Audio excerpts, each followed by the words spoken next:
I've lost my tripod and it's driving me nuts. Hello everyone, my name is Jenna, but you guys can call me Jen. Welcome back to my channel, or welcome if you're new. Hi, hello, welcome to my Bookish Wrapped. Happy holidays, everybody. It's officially, well, for me, it's December 23rd, but for you guys, it's December 26th. I do hope you had a wonderful Christmas if you celebrate, and if you are enjoying the holidays, I really hope you are. I hope you get some time to just relax and read. But anyways, yes, I'm filming this early this year because, again, like last year, it's a little bit of a weird lineup of how the holidays are falling and then like on a Thursday, you know? So filming this early so I can get it edited ready for you guys. By the end of this year, I hope to have read at least a couple more books, but as of right now, we're gonna go over all the stats, all the good things, revisit my goals, and see how I did in this year of our Lord 2025.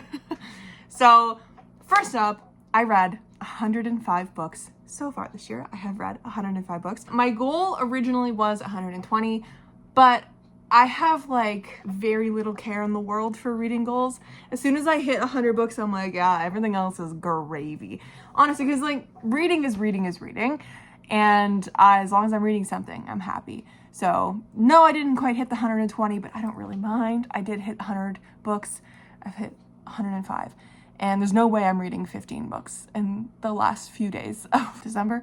So 105 is great, it's fine. It is the lowest I've had in a number of years, but that's totally okay because this year's just been kind of a trash fire. Otherwise, with the world being as it is and all that kind of stuff, it's a lot. So I'm good with only having read 105 books. Anyways, we are going to go over my stats in Storygraph, and we are also going over my Copile stats. We're going to talk about some thoughts for next year, some tracking things. We're just gonna gab. It's gonna be my little Bookish Wrapped. You will have already seen my almost favorites and my favorites list of 2025. They have not changed as of December 23rd. So no new 5 stars, no new almost favorites. Those are current status current. So you can go look at those if you want to know like some of my top reads of the year and how I've been feeling about the year and overall of reading and all that kind of stuff, because I do talk a lot in those videos about those books. But right now we're going to talk about stats. So let's go on to Storygraph. So Storygraph, we love it. We love Storygraph. As I said, 105 books. I have read 42,673 pages according to Storygraph, which is pretty cool. As for the moods, we have 70 adventurous, which is usually my top stat because I'm a big fantasy girly, so of course it's gonna happen. We have emotional books, about 44 of those. 37 dark books, which is more than I thought there was gonna be. 34 mysterious. 33 tense. So whenever we have that, like whenever the Storygraph Wrapped comes out, which is usually like right around the last few days of the year, whenever I see that mood graph, I am always shocked that I read such dark books. Because during the year, I'm like, oh, I'm reading such lighthearted and cozy ones. But I guess just the number of things that I do read that are dark outnumber the cozy ones by an insane amount. So that like graph of the moods doesn't really sway much. It just kind of lingers right in the middle. So we'll see how this year goes. Read 20 funny books and 13 lighthearted. So maybe those will balance it out. I don't know. 12 reflective, 10 hopeful, 4 challenging, 2 sad, 1 relaxing, and 1 inspiring book. At least these are what like the moods that have been flagged on the books throughout the year. So maybe like if I did this myself and I tracked like the moods of the books, maybe it would be a little different, but I don't track any of that. That is for Storygraph. That's just a fun little thing that I added. The pace of the books is also something that I do think is a little wacky with Storygraph, because some books that I think are fast-paced, people tag as medium, or if I think it's slow-paced, people tag as medium. So I'm like, what? So, you know, 85 medium, 18 fast, and 1 slow book this year, according to Storygraph. So I don't know about the pace of these books, but there you go. For page number, the majority of the books that I read were between 400 and 499 pages long. I read 65 books in that page range. I did read 15 books that were higher than 500 pages, and I did read 25 that were less than 300, which is actually kind of a fun split because as someone who's a fantasy reader, I usually read a lot of really chunky fantasy books. So seeing that many like shorter books and what I would consider novellas is really cool. So there you go. Fiction versus nonfiction. I have such a hard time reading nonfiction books. I read 1 this year. Yeah. one, and it was Dolly Alderton's something about love. I don't know, I can't remember it, but I didn't like it and it was for book club, so there you go. But I also don't rate my nonfictions, so there's that. And I've read 104 regular books, fiction books if you will. The genres that I read in this year, as you can see, fantasy is far surpassing everything else. I've read, apparently according to Storygraph, 68 fantasy books, but let me see how many books I've read in fantasy according to my CAW pile, because that one I trust more because I flag the genres. So according to my CAW pile, I've read 62 fantasy books. So 68 versus 62. Interesting. I must have flagged them as something else. Like I must have flagged them as, what did I flag them as? Might have been magical realism, maybe one of the dystopians. I don't know. It depends on how they flag their books. But so in my tracking, 62 fantasy books this year, which is less than I usually do. Usually I have like 75 or more because the majority of my reading is fantasy. I mean, the majority of my reading is still fantasy, but this year it's a little less. We've got 28 queer books, at least the ones that have been flagged as queer, because the ones that I've tracked as queer, the ones that have queer rep in them, we have 47 out of all 102 that did not have any queer rep in them. So whatever that math is, more than 28 at least. 21 romance, 15 historical, which is kind of crazy. Those are usually the fantasy ones get flagged as historical because I don't really do historical at all. 15 science fiction. That's one that I did want to adjust. That was one of my goals, was to, you know, read a little bit of a different amount of science fiction. In my own personal tracking, I tracked it as dystopia specific. So I read 10 dystopia books and 9 sci-fi books, but all together, because in my head, those are kind of the same genre. It's all under the speculative umbrella, if you will.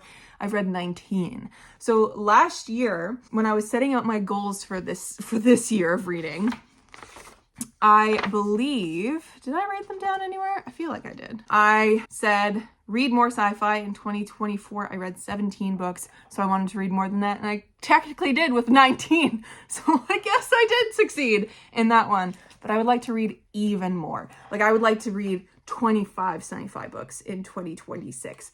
I'm going to write that down so I don't forget that particularly, but some goals that I want to set out for 2026. Number one's going to be read 100 books, but I want to read specifically 25 sci-fi books because I love sci-fi. I need to read more of it. I love it. I just gravitate to fantasy because that's my shit. That's my genre. But sci-fi is also so good. So I don't know what the shit's wrong with me. Anyways, I've read 19 sci-fi books so far. I don't plan on reading any more this year unless I sneak in another Megan E. O'Keefe or something. But anyways, 14 young adult books. Have I read that many young adult books? Feels wrong. Yeah, no, I have read 15 young adult books. Look at that. Crazy girl. 10 dystopian, according to Stargraph, which I have also flagged as 10 dystopian. I've also read 10 horror books this year, which is really cool. I love dabbling in the spooky genre. I love dabbling in the thrillers and the horrors around like a late summer into spooky season. That's kind of usually when that taste for books kind of spikes in me. And I love a fantasy mixed with horror. One of my favorite things. So it's like not next to, but it's in the same realm as like a fantasy mystery. Oh, fantasy mysteries. One of my favorite genres of fantasy ever. I've read 9 thrillers. I have read 9 literary fiction books, which according to my Storygraph, I have read 9 literary fiction books. Not Storygraph, CAW pile. According to my CAW pile, I have read 9 literary fiction books. So at least that lines up. Mystery, 8. According to that, mystery, according to me, 4. So it must be just tagged as something different. Whatever. 6 contemporary, 3 magical realism, 3 crime, 2 spec fiction, 1 memoir, and 1 classic. What the frick did I read? Oh, Parable of the Sower is tagged as a classic. In my head, I was like, I have not touched classic books this year because I just haven't. Apparently I did with the Parable of the Sower. So there you go. Anyway, so those are the genres that I read this year. Very fun. But yes, I'm definitely going to be trying to read at least 25 sci-fi books next year. I would just like to read more and dabble more in that genre. Tags has been my favorite thing with Storygraph this year because if you guys know, I do use Storygraph for my owned bookshelf. Let me bring up Storygraph specifically with the owned bookshelf situation. So I have been doing a TBR challenge recently, like I'm on a book buying ban, all that kind of stuff. And I'm trying to get my TBR down to 150 books before I allow myself to buy another book, because I reached 200 books on my physical TBR this year. And that, weirdly, was overwhelming to me. So weirdly, I say in quotation marks, but I use my owned bookshelf on Storygraph specifically to track how many physical books I have on my TBR. So as soon as I read a book off this list of the owned books, I remove it from my owned books. But Storygraph also tracks throughout the year, during their like final stats of the year, how many books you've read off your owned list. So usually that number is 0 for me, because I have been doing that for a little while. So I was like, what's a better way that I can track actually how many books I'm reading off of my physical TBR through the year? I made a tag on Storygraph called physical TBR. Now, I have read 56 books off of my physical TBR, which is not enough. Okay, but that's fine. It's fine. I have also read 17 physical library books, and I have read 7 library ebooks. I've read 10 ARCs off of NetGalley, and I have read about 10 books via my Kobo, which that number is a little wacky because could also be, like, they're all ARCs from NetGalley, but also could be the library one and whatever. I need to track this a little better next year. But overall, I have read 56 physical books off my physical TBR, which is not enough. Because if we're looking at my new books that I brought in this year, I have brought 139 books onto my shelves, and I've only read 50 of these ones. Not this year specifically. Some of these are books that I have read previously that I brought onto my shelves. But as you can see, I've spent $2,100, almost $2,200 on books this year. And that's crazy. I mean, like, look at the amount of books I bought in October and September. Like, girly was on something else. This is why I'm on my book buying ban, because I have brought in so many fucking books. Oh wait, no, I've read 51 of these books. I forgot to tick off Dawn of the Firebird recently. Yeah, shit's whack, y'all. Shit is whack, okay? That particular tag, I would like to read so many fucking more books off my physical TBR. Let's come up with a number right now. Instead of 56, let's make that 75. So read 75 physical TBR books. Let's make that number a lot bigger. Not to say that I don't also still love using the library, but like, I don't know what girly was doing this year. Also, according to my tags, I have read 50 BIPOC authors, which is not quite correct because there is also, I guess, like, completed 50 BIPOC author books. I do believe that my actual stat for BIPOC authors is almost 50-50. And it drives me nuts that it's one off. It's one below. I have read 59 authors this year that are white, like me. And then I've read 58 BIPOC authors. One away from having an even 50-50. I'm so mad because my goal this year was to read a 50-50 split for BIPOC authors, because I've never done that in the past. I have been steadily increasing my ratio of BIPOC authors because, of course, reading more diversely is so important. So hopefully by the end of this year, this stat is 50-50 or more, like more BIPOC authors to not. We're keeping this goal next year, 50-50 split, because I need to get used to just making sure that when I'm making TBRs or what I'm reading every month, that I'm focusing on making the TBR at least 50-50 BIPOC authors. Because of course we know publishing today is so white forward that it is difficult sometimes to find new books that are by BIPOC authors unless you're following people who have diverse shelves, who are diverse themselves, and are championing diverse voices. So that is what I tried to do. This year I have gotten so much better at like mentally tabulating like the 50-50 split throughout the year. So we're just keeping this goal at 50-50. Maybe next year we're going to up it to 60-40 because that would be really cool. I have reread 11 books this year, which is kind of fun. I love to reread. And I've talked about these other ones already. So we can just go past the tags now. We love that. The formats are really interesting to me, but also completely incorrect. Because as you guys probably know, if you've been around on my channel, I read everything Like 98% of my books are read in tandem, audio and physical, or audio and digital. Like I have the words in front of my eyes and coming in my ears almost exclusively. That is how I read. I find my audiobooks on Scribd, Everend, Libby, and Libro FM, and occasionally Audible. I know. But those are usually the places that I find my audiobooks. Also, Chirp usually has great deals. So all sorts of places that I find my audiobooks. Libby definitely is the biggest purveyor of audiobooks for me. So the amount of physical books that I have read this year, let me just double check because sometimes they get tabbed as digital when they are not digital. So these are all digital books. Yes. Yeah, okay, so these are all digital books. We're good. So I have read 87 physical books and 16 digital, and I think I read 2 via audio exclusively. Well, not exclusively, because The Maiden and Her Monster I did something very wacky with. I had ebook, I had audiobook, I had all sorts of stuff, but exclusively I read The League of Gentlewoman Witches on audio. That's about it. So there's that. So I guess you could say 88 books physically. Or no, you could say 87 books physically, 17 books digitally, because The Maiden and Her Monster was digital, and then 1 on audio. So this is a little incorrect, but I read so much like that. Let me see. Do I have my format? Yes. Nope, that is novel versus novella. Reading method. Here we go. Ebook. Apparently, I read 6 only on ebook. I read 3 only physical books. So out of all 105 books that I've read so far, 9 of them were not read in tandem, because everything else, mixed media 108, well, that's incorrect, but everything else should not be 108. I've not read that many books, but everything else has been mixed media. So that graph is incorrect. Anyways, I think I came across that last year too, that one of the graphs just wasn't like accurate, but anyways. Most read authors this year has been Samantha Shannon, because I read like 4 of the Bone season series in a week. So she's number 1. We have Isabella Banez, which I read 3 books of. Megan E. O'Keefe read 3 books of hers. Benjamin Stevenson 2, but it's going to be 3. So he's going to move up this list because I'm going to be reading Everyone This Christmas Has a Secret, which is this cutie little Christmas novella of his. I'm going to be reading that over Christmas, so that one's going to go up.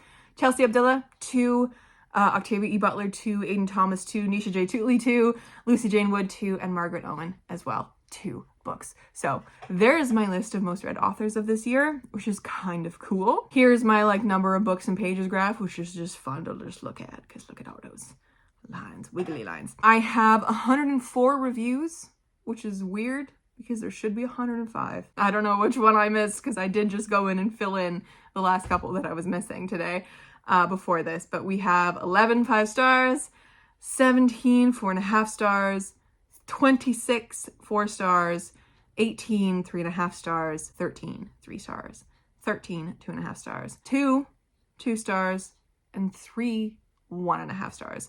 So we're going to talk about those 1.5 stars for a second, because these are the 3 worst books that I've read this year. The worst book that I read this year, Fable for the End of the World by Ava Reed. This is a trash fire of a book, and I'll leave it at that. Together We Burn by Isabella Banez, close second. It's also a trash fire of a book. And then No One Is Talking About This by Patricia Lockwood. I just really did not like it. I think it did what it did very poorly. I seem to be in the minority for that. So take that with a grain of salt. But yes, those are the 3 worst books that I read this year. And then we have no rating, which is the Dolly Alderton Everything I Know About Love and My More, which I probably would give a 2-star, to be real. Anyway, so those are my Storygraph stats, and I believe we've talked about most of my Copile stats. Let me just scroll through, give an overview of how this year has gone. But yes, I have DNF'd so many books. I think I looked at it on Storygraph, and I believe I've DNF'd 17 books. So this math, the 117 to 105, is wrong. I don't know where I went wrong with adding in DNFs to my list. I always forget to do that, to add them into my Copile, but I have DNF'd 17 books this year, which is more than I usually do. I've just been, trying to be better about what I'm reading and what I want to be reading. Yeah, this one's only tracked 12. There are more. There are 5 more, in fact. Series or standalone. This is always interesting. So it's almost a 50-50 split as well with series or standalones, which is really cool. Series started this year. I started 28. Sequels read this year. I've read 18. Series finished this year. It's 10, which is really exciting. So I did finish 10 series this year. And series I will not continue anymore. DNF'd series are 11. So that's always fun. It's a lot less than in previous years because I'm trying to be better and more mindful about my series, and I'm trying to actively finish series. So that brings me to another goal. I'm going to finish another 10 series this year because we actually hit that goal this year. Unknowingly, this past weekend, I finished a duology, did not realize it was a duology. I thought it was a much longer series. So we are adding that back to the goals. Read 10 series once again, because I need to be better at reading my series, because let me show you my series tracker specifically. I have not yet gone through and found the Dallergit. Here we go. Mie Lee apparently is only a duology. So we can tick this one off. Did not realize that, but I read the afterword in the Dallergit Dream Making District, and apparently it's just a duology, so tick that one off, yay.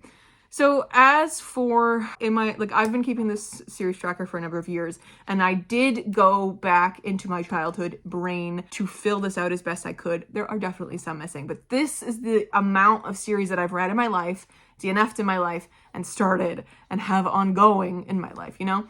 So I have 78 ongoing series, which is so much better. And previously, it's been hovering around the 90s for so long. I must have gone through and recently culled this because this is so much better. 78, so much better than it used to be. I've finished 54 series in my life, and I've DNF'd 146. So I could probably go in and DNF more, but it's okay. But yes, I've been tracking my series religiously in here, and that's a good goal to have, I think. Book format, I have read 11 novellas and 106. That is incorrect. These are incorrect. The number of translated books also is incorrect because I have read 1 Japanese and 1 Korean. So I've read 2 translated books. That actually could be fun to add it for a goal. I'm going to read more translated works because that also lends to reading more diversely and all that kind of stuff. Books per publisher. This is also very fun to look at because it just shows you my favorite publishers, which are Orbit and Tor. Fantasy girly through and through. And then we have Berkeley and Harper Voyager and Forever Pub coming in next. Wednesday Books and HarperCollins and Bloomsbury, Saga, and Del Rey also up there.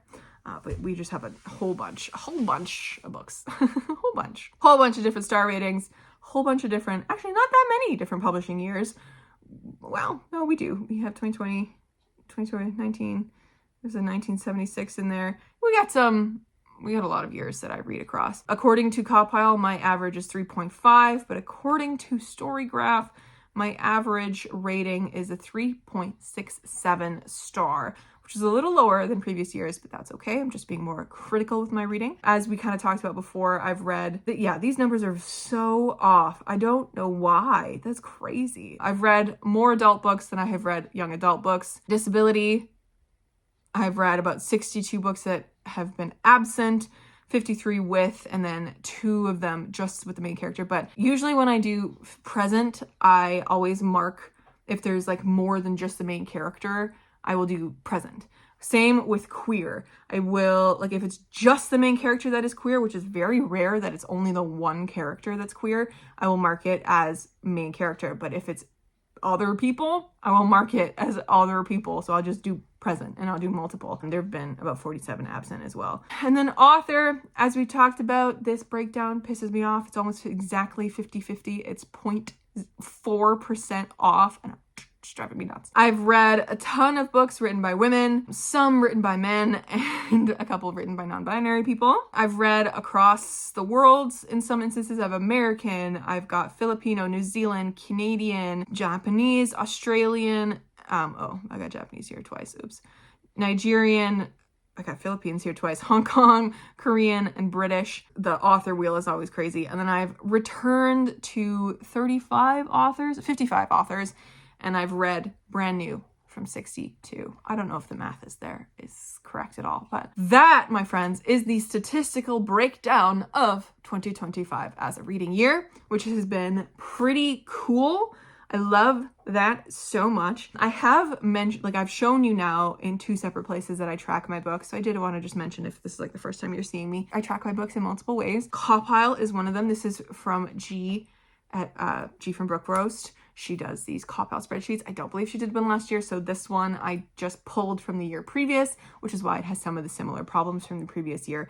But it's fine. I just use it to track my books. That's all I need. I use Storygraph, of course. I also still use Goodreads because that is where I keep up with like books that I want to read. Here's my Goodreads for example. But I keep up with my shelves of like 2020 releases, 2021 releases. These are where I keep my releases shelves and all that kind of stuff. So we love that. And I also like to see what my friends are reading, that kind of a thing. So I keep up with everything on Goodreads as well. And in person, I track in a book journal, and I have been doing so for many, many years. I've been doing a book journal for many years now, and I have really enjoyed it. Last year, I tracked in a physical bullet journal, scrapbook kind of journal, and that was so fun at the beginning of the year, and then I got really burnt out on it. And I just have not really done any scrapbooking since then, which is a little sad because I really do enjoy scrapbooking and that kind of creativity. So I do want to pick that up again in 2026. So they just more personal pages and stuff like that instead of book journaling specifically. But I'm a person who keeps multiple journals. I do this one. I also have my regular planner bullet journal that I use for life stuff, just everyday life stuff. And I've also got this little friend, which is a 1 line a day type of journal, which I am behind on, but I am determined to go back and fill in everything else that I've missed over the past couple months, because I've definitely fizzled out on this, but I am determined to fill this bad boy in and go back through my digital life and memory, if I can remember anything, and like calendar and stuff, and fill this in of like what I did every day, because that's going to be hard because there's a lot of them. But anyways, I would like to keep this up in 2026 as well. This year I used the Illumicrate journal that was handed out last year in one of their boxes. My friend Allie ended up picking this up for me on Pango because I was really looking for something like this to track my stuff in. And this has been great to track everything in. I really, really, really enjoyed it. I have, of course, the bookshelf, which I have yet to completely fill out. There's a couple books that I'm missing on this bookshelf. We have all of these, and then all my DNFs on the bottom. I have the library bookshelf specifically, so how many books I've taken out and read from the library, and then more DNFs. I don't know why I did them in 2 different spots. Couldn't tell you. And then, of course, we have Book of the Month, which is something that I do need to fill in completely because, one, I have not read my Book of the Month, I don't think, for December. But if I did have to pick right now, it would be Dawn of the Firebird, even though that one only got 4 stars. But yes, I have this chaos-looking page to fill out my book journal with today. I think I'm going to be doing that later. But yes, I do have the Book of the Month for July and August and September and October and November, all along the bottom here. So I do have those ready to go. And then whatever December ends up being, I'll fill that out at some point. But Book of the Month, love doing that, love the brackets. We had January was Principle of Moments. February is Parable of the Sower. March was The Fractured Dark. April was The River Has Roots. May is Green Teeth. June was The Two Lies of Faven Scythe. July, Raven Scholar. August, Bone Season. September, The Second Death of Locke. October is The Pallbearers Club. And November was The Isle in the Silver Sea. So some of these are 5 stars. Some of these are 4.5 stars. That's just how the cookie crumbles. Sometimes I don't have a 5-star every month. So those are just books of the month. So very fun. This spread, I have like my reading goals on here, which I did not read 120 books. I read 105. I use library more. Definitely read a lot of books from the library. Hit 50-50 ratio. I'm so fucking close. I'm so close. I just need to read one more BIPOC book and I'm there. Read more sci-fi. I did. Read more Canadian books. I would have to go back and see how many I read last year and compare it to this year, but I'm not sure. Finish 10 series. I did. I just haven't been tracking it properly on this front page here. I did that. And then buy less. Definitely did not do that. And then I did, here originally was an Illumicrate bingo. I didn't want that. So I did my own 25 and 25 bingo here. And I was doing so good at this at the beginning of the year. And then I completely was derailed and I did very terribly. I don't even have a bingo. So, oh well. And then we get into the actual month by month stuff. So I really enjoyed this particular way of tracking my books and stuff like that. So this year for 2026 coming up, I ended up looking around for a square bullet journal, which let me fucking tell you, that does not exist enough. If you want a square journal, it is a sketchbook, or you have to pay $50 from Archer and Olive to get one, or I don't even know, man. Like Notebook Therapy has one occasionally, but they're not exactly what I wanted. I found one on Amazon. I know we don't like Amazon, but I found one on Amazon that was still like $35 on sale, but I did find one that is something that I really like. I like the dimensions of it. It's so close to this one, but I did want to try and like match dimensions. It's like off by just a little bit. This one here, the Illumicrate one's just a little smaller, but this is one I have, and it is a full, just regular bullet journal one that I have gone through and like mapped out how many pages I'm going to be using per month. During this break from the new year, I'm going to be going through this and like actually building this. So if you want to see a video of that, let me know and I'll like film the whole thing. I don't know if I'll talk through the whole thing or do like a voiceover or whatever, but I will film that if you were interested in seeing a setup for a bullet journal and stuff like that. So this is going to be my book journal for the new year. I am also going to be participating in Jenny's, which is the storying over her anti-brain rot challenge on Storygraph, and also like in real life. I'm going to be doing that, and it's a lot of like actually thinking more mindfully about the books you're reading. I've split up my monthly stuff. Instead of doing just like, I would do like book reviews on all 4 of these, and then I would do that across here and have like 8 here, and then flip the page and then do another 16 or whatever, right? I have decided to do book reviews, so like do snapshot stuff here, and then on this page keep like a notes kind of a situation as I'm reading the book. So like write down the thoughts, write down quotes I like, that kind of a thing, because that's kind of like a core thing of the anti-brain rot challenge. And I've decided to do that for multiple pages. And then I'm also going to be doing, I'm going to be tracking a pages read and also a hauled page, because I liked having a specific month by month haul page in here. So that's what I'm going to be doing. Anyways, this is how I'm going to be tracking my reading in 2026. Continuing on Storygraph, continuing with Copile, continuing with Physical, continuing with Goodreads.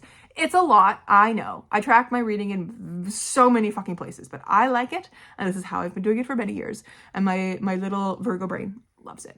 So I do also have a couple Storygraph challenges that I'm going to be doing as well, on top of the Jenny one that I just said, the anti-brain rot challenge. I've so far joined the anti-brain rot challenge. I also have the Star Wars High Republic reading challenge, which is created by Beasley's Books, which is by Eden Beasley, who I follow on TikTok and Instagram, because I think that would be really cool to actually read through the entire High Republic Star Wars books, because I've read one of them so far. I would also like to continue doing, do whatever the next iteration of the diverse baseline challenge is, because I've 100%ed that. And then I like to just kind of look up like cozy reading challenges. I've gotten a couple this year that I've gotten through. I'm 75% through one of them, 35%, 36% through my 25 and 25. I was also tracking it on Storygraph, but I've done 100% on a lot of like random TBR prompts, Realm Imagination Fantasy challenges.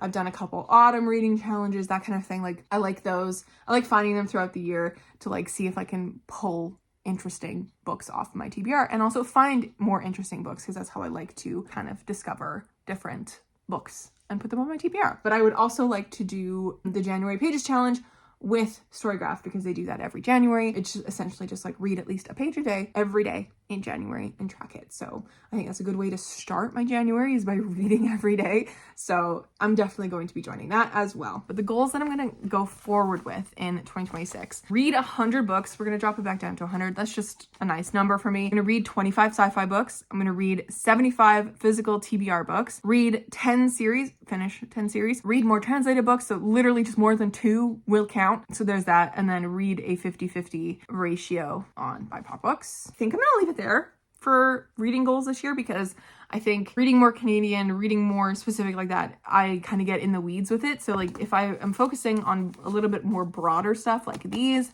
that's going to make more sense to me. So those are the goals I'm going into 2026 with for my reading specifically. And this entire video has been my stats breakdown on how this year went. I have been talking for so long. I really hope you enjoyed, and I hope you had a wonderful reading year. Let me know down below what one of your goals is for 2026 in your reading. If you want to let me know how many books you want to read or what kind of books you want to read. If you have a specific goal in mind, I would love to hear that down below. And stay tuned, because on the 31st, which I believe is a Wednesday next week, you're going to be seeing me for my Writing and Life Wrapped, which I like to do the very last day of the year. So stay tuned for that, my friends, because that one's going to be fun. Because 2025, though it was a shit show in many aspects, it was a pretty good year for writing and author stuff. So thank you so much for watching. If you stuck all the way to the end, I love you very, very dearly. Happy holidays. I will catch you in another video very, very soon. The last one of 2025 is coming. Stay kind and keep on reading.